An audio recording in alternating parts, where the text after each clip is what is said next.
Menopause. Okay, पहिला प्रश्न जसं तुम्ही म्हणालात एज, मेन्स्ट्रुएशन कधी होतं, म्हणजे निवृत्तीचं वय काय. जसं आता मी म्हणाले की ॲव्हरेज एज आपला 45 to 50, पण सगळ्यांना त्याच वयामध्ये होतं का. मेनोपॉजचे दोन प्रकार आहेत, एक कालज्य मेनोपॉज किंवा जे नॅचरल मेनोपॉज असतो, आणि दुसरं अकालज म्हणजे जे वेळेच्या आधी जाईल. ठीक आहे,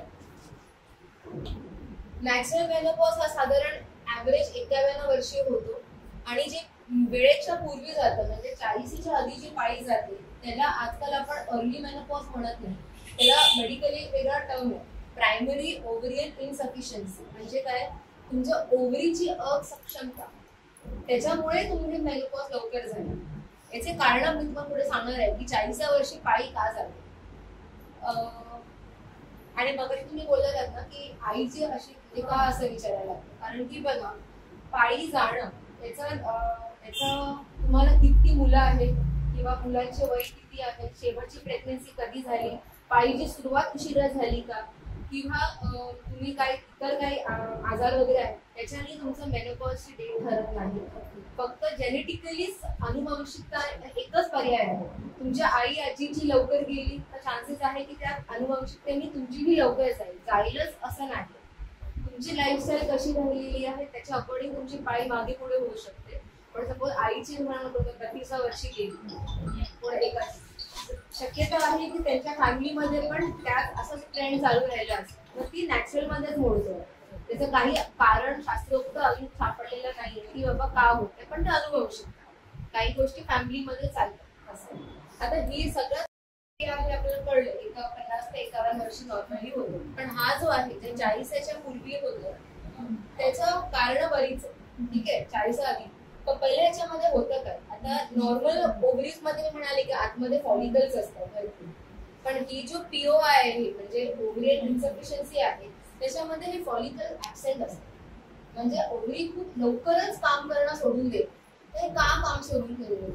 त्याचं पहिलं कारण म्हणजे जेनेटिक्स असतं. जसं मागे म्हणाले की 32व्या वर्षी बंद झाली, कारण की उत्तर काय, अनुवंशिक. ठीक आहे, दुसरं कारण आहे काही जन्मजात आजार असतात, तर असे काही क्रोमोझोमल डिफेक्ट्स असतात, त्याच्यामुळे पण ओव्हरीचं कार्यक्षमता कमी होते. दुसरं काही ऑटो इम्युन डिझीजेस असतात. ऑटो इम्युन म्हणजे तुमच्या शरीर काही असे घटक तयार करतं जे तुमच्या शरीरासाठीच हानिकारक आहे, त्याचं कारण माहित नाही, पण ते शरीरामध्ये निर्माण होतं. उदाहरण ऑटो इम्युन थायरॉइडायटिस सारखे आजार, ग्रेव्ह डिझीज, असे काही काही व्याधी आहेत. तुम्ही लोकांनी SLE वगैरे असे व्याधी पाहिजे नसतील ऐकले, असे बरेच व्याधी आहेत. याचं काही उत्तर नाहीये की बाबा हे का शरीरामध्ये आले, पण हे तुमच्या शरीराच्याच मधूनच निर्माण झालेले व्याधी असतात. त्याच्यामध्येही बऱ्याच वेळेला तुमचे ओव्हरीज अधिक कार्यक्षम होतात. दुसरं आहे ओव्हरीज काढले आहेत का सुरुवातीला, काही ऑपरेशन झाले.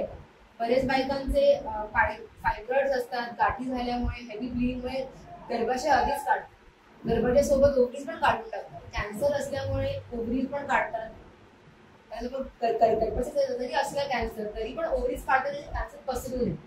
कुठल्याही कारणामध्ये ऑपरेशनमुळे काढले आहे का, किंवा बऱ्याच वेळेला किमोथेरपी आणि रेडिएशन जे ट्रीटमेंट आपण कॅन्सरमध्ये घेतो त्याच्या कॉम्प्लिकेशन्समुळे पण प्रेग्नन्सी पाळी लवकर जाते, बंद होते.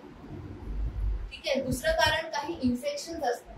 म्हणजे तुम्ही गालफुगी किंवा मम्स ऐकलं असेल, त्या इन्फेक्शनमुळे पण बऱ्याच वेळा ओव्हरियन फेलियर होतं, किंवा HIV सारख्या आजारांमध्ये पण लवकर पाळी जाते. असे हे काही व्हायरल इन्फेक्शन्स आहेत ज्याच्यामुळे ओव्हरियन फेलियर होतं. ट्युबरक्युलोसिसमुळे पण होतं, मलेरियामुळे पण काही सिव्हिअर केसेसमध्ये ओव्हरियन फेलियर होतं. ठीक आहे, आणि काही वेळेला आपल्याला कारण कळत नाही का, बाकी सगळ्या गोष्टी नॉर्मल असतात पण आपल्याला कळतच नाही पाळी का, ते आपण नॅचरल म्हणून आपण त्याला एक्सेप्ट करतो, काहीच कॉज कळत नाही.